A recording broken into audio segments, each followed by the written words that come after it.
Today we're talking about how CD Projekt is showing support for Ukraine and what you can do to help as well. CD Projekt, the parent company of Witcher and Cyberpunk 2077 developer CD Projekt Red, has joined global efforts to levy sanctions against Russia for its invasion of Ukraine. It has announced that it will halt all digital and physical sales of its games to Russia and Belarus, as well as all game sales on its digital platform, GOG. CD Projekt also recently pledged what equates to about $240,000 to a Polish humanitarian group.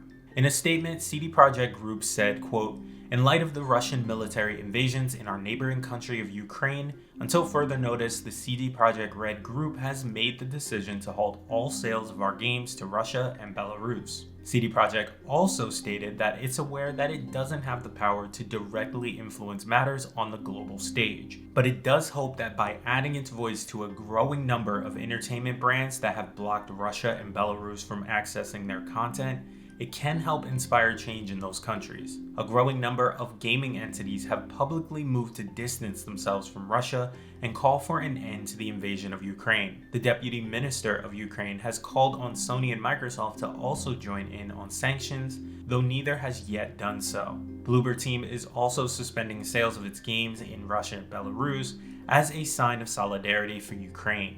EA announced this week that Russia would be removed from its FIFA 22 and NHL 22 games in the coming weeks. Meanwhile, various other gaming industry studios have organized relief efforts.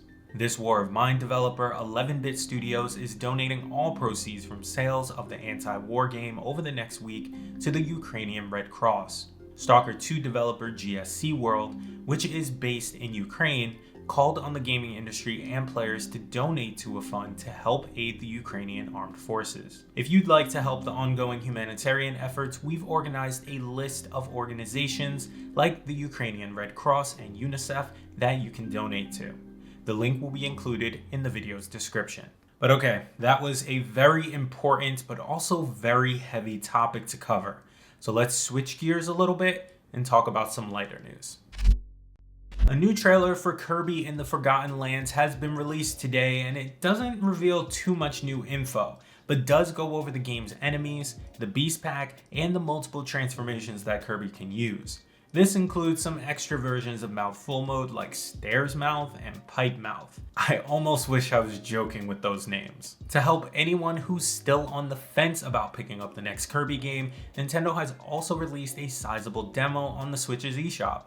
Available right now and for free, Kirby in the Forgotten Lands demo lets users play through 3 levels, which is most of the game's first world. Meanwhile, over in Destiny 2 land, players are no longer able to exploit the Throne World reputation gains. In the latest patch update, Bungie is tightening up a number of smaller and more persistent issues in the game, which range from general maintenance to ensuring that players can't abuse an exploit.